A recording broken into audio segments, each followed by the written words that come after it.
Vande Mataram dear students. हम लोग देख रहे थे पार्ट नंबर 14 एन फ्रैंक की डायरी के पन्नों से, जिसके अंदर हमने पाठ की पूरी समझौती देख ली थी। आज हम देखने वाले हैं उसके पाठ बोध के बारे में, जिसके अंदर सबसे पहले दिया गया है श्रुत लेख। इसके अंदर कुछ वर्ड है जिसको हमें सिर्फ नोटबुक के अंदर लिखना है।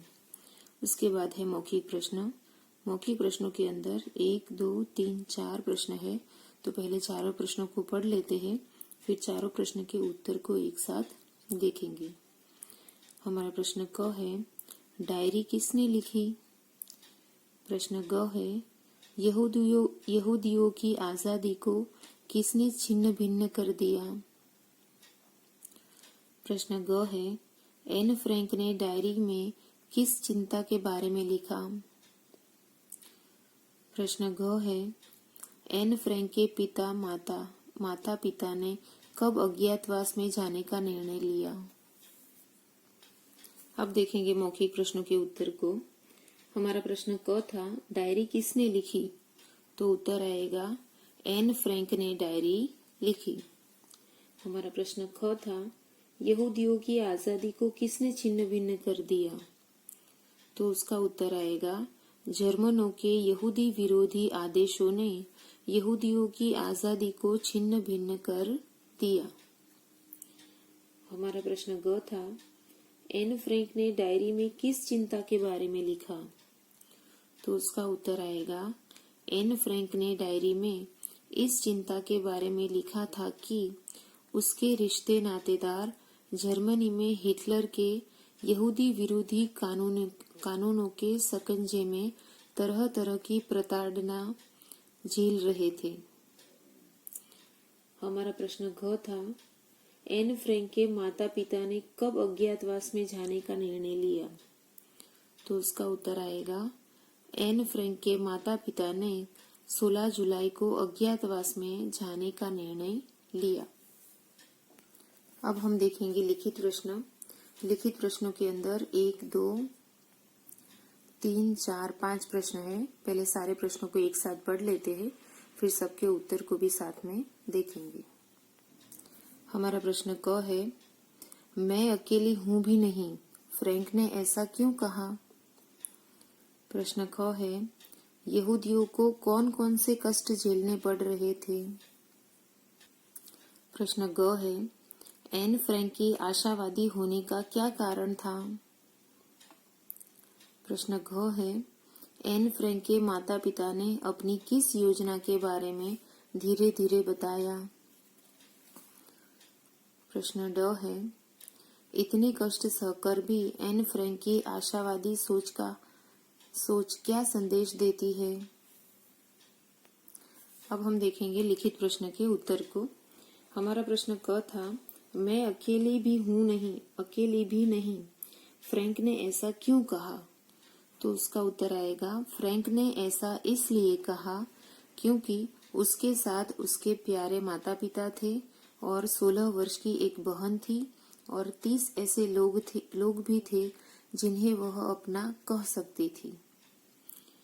प्रश्न ख था, यहूदियों को कौन कौन से कष्ट झेलने पड़ते थे, तो उसका उत्तर आएगा यहूदियों को अपनी साइकिलें तक जमा कर देनी पड़ी थी, ट्राम में चढ़ने की मनाही थी, खुद की कार में चलने तक की मनाही हो गई थी, खरीदारी दोपहर 3 बजे से 5 बजे तक की जा सकती थी, वे केवल यहूदी नाइयों की दुकान में जा सकते थे, रात्रि 8 बजे से सुबह 6 बजे तक कोई सड़क पर घूम नहीं सकता था, मनोरंजन के लिए कहीं जाने की अनुमति नहीं थी। हमारा प्रश्न ग था, एन फ्रैंक के आशावादी होने का क्या कारण था, तो उसका उत्तर आएगा एन फ्रैंक के आशावादी होने का कारण चीजों का ठीक तरह से चलना था। अक्टूबर में स्कूल जा पाने की संभावना थी, वह घटनाओं की पूर्वाशा में यकीन नहीं करती।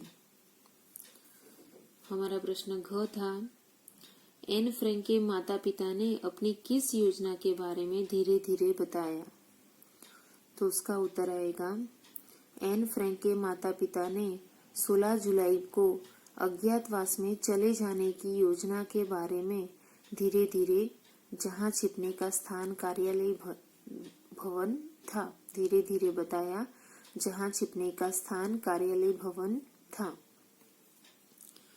प्रश्न ड था, इतने कष्ट सहकर भी एन फ्रैंक की आशावादी सोच का क्या संदेश देती है?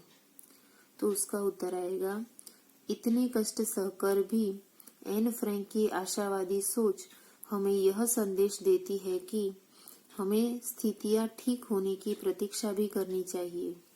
हमें अच्छे दिनों के लिए उम्मीद नहीं खोनी चाहिए। अब देखेंगे प्रश्न 3, सही अथवा गलत का निशान लगाओ। एन फ्रैंक दुनिया में बिल्कुल अकेली थी, तो ये वाक्य क्या है? गलत है। यहूदी अपनी साइकिलें नहीं चला सकते थे, तो वाक्य क्या है? सही है। एन फ्रैंक ने दोबारा स्कूल जाना शुरू कर दिया, तो वाक्य क्या है? गलत है। एन फ्रैंक आखिर आशावादी होती जा रही थी, तो वाक्य क्या है? सही है। अब हम देखेंगे भाषा की बात। उसके अंदर प्रश्न 1 है, उचित संज्ञा शब्द से रिक्त स्थानों की पूर्ति करो। आखिर वह कौन सी बात थी जिसने मुझे खाली जगह लिखने की प्रेरणा दी? तो उसके अंदर आएगा डायरी। मेरा कोई खाली जगह नहीं था, उसके अंदर आएगा मित्र। इस बात पर कोई विश्वास नहीं करेगा कि 13 वर्ष की यह लड़की संसार में बिल्कुल अकेली है। मेरे प्यारे खाली जगह है, इसके अंदर आएगा माता पिता। और 16 वर्ष की एक खाली जगह है, इसके अंदर आएगा बहन। खाली जगह ऐसे लोग हैं जिन्हें मैं अपना कह सकती हूँ, उसके अंदर आएगा 30। ओके, अब हम देखेंगे प्रश्न नंबर 2। जो शब्दांश शब्द के से पहले लगकर नए शब्द बनाते हैं तथा शब्द के अर्थ में परिवर्तन करते हैं, वो उपसर्ग कहलाते हैं। जैसे प्र उपसर्ग है प्लस भाव, तो बन जाएगा प्रभाव। वी उपसर्ग है और शेष मूल शब्द है, तो बन जाएगा विशेष शब्द। तो निम्नलिखित शब्दों में उपसर्ग और मूल शब्द अलग अलग लिखो। प्रताड़ना, इसके अंदर उपसर्ग है प्र और मूल शब्द है ताड़ना। अज्ञात, इसके अंदर उपसर्ग है अ और मूल शब्द है ज्ञात। आदेश, इसके अंदर उपसर्ग है आ और मूल शब्द है देश। अनुमति, इसके अंदर उपसर्ग है अनु और मूल शब्द है मति। अब देखेंगे प्रश्न 3, विशेषण शब्दों को रेखांकित करके लिखो। क का वाक्य है, प्यारी किटी तुम मेरी मित्र हो। इसके अंदर प्यारी शब्द क्या है? विशेषण। दूसरा वाक्य है, मैं बिल्कुल अकेली हूँ। इसके अंदर विशेषण वर्ड है बिल्कुल। तीसरा वाक्य है, पीला सितारा टांकना जरूरी था। इसके अंदर विशेषण वर्ड है पीला। घ का वाक्य है, मैं अपने प्यारे माता पिता के साथ रहती हूँ। इसके अंदर प्यारे शब्द है विशेषण। ड का वाक्य है, मुझे आशा है कि अच्छे दिन आने वाले हैं। इसके अंदर अच्छे शब्द क्या है? विशेषण वर्ड। ओके, तो सारे विशेषण के वर्ड के नीचे अंडरलाइन करनी है और उस वो वर्ड को यहाँ पे लिखना है। अब देखेंगे प्रश्न 4, निर्देश के अनुसार वाक्यों के काल बदलो। हमारा जीवन चिंताओं से दूर नहीं था। इसका हमें क्या करना है? वर्तमान काल यहाँ पे लिखा है था, यानी ये भूतकाल का वाक्य है, हमें उसका वर्तमान काल का वाक्य बनाना है। तो वो ऐसे बनेगा, हमारा जीवन चिंताओं से दूर नहीं है। दूसरा वाक्य है, मेरा कोई मित्र नहीं है। ये वाक्य है वर्तमान काल का, उसका करना है हमें भूतकाल। तो कैसे बनेगा? मेरा कोई मित्र नहीं था। ओके, उसके बाद ग का वाक्य है, 30 लोग ऐसे हैं जिन्हें मैं अपना कह सकती हूँ। तो यह वाक्य है वर्तमान काल का, उसको करना है भविष्य काल में। तो 30 लोग ऐसे होंगे जिन्हें मैं अपना कह सकूंगी। घ का वाक्य है अच्छे दिन आने वाले हैं, यानी ये वाक्य है आने वाले हैं। तो इसका भविष्यकाल बनाना है तो वो बनेगा अच्छे दिन आने वाले होंगे। ओके, अब देखेंगे लास्ट प्रश्न, प्रश्न नंबर 5, जिसके अंदर दिया है निम्नलिखित वाक्यों का मातृभाषा में अनुवाद करो। यानी यहाँ पे जो भी वाक्य लिखे गए हैं वो वाक्य को आपकी अपनी मदर टंग के अंदर ट्रांसलेट करके लिखना है और यह कार्य आपको खुद से करना है। ओके, तो यहाँ पे हमारा पूरा चैप्टर खत्म होता है। नेक्स्ट वीडियो में हम लोग नया चैप्टर शुरू करेंगे। Okay, bye students.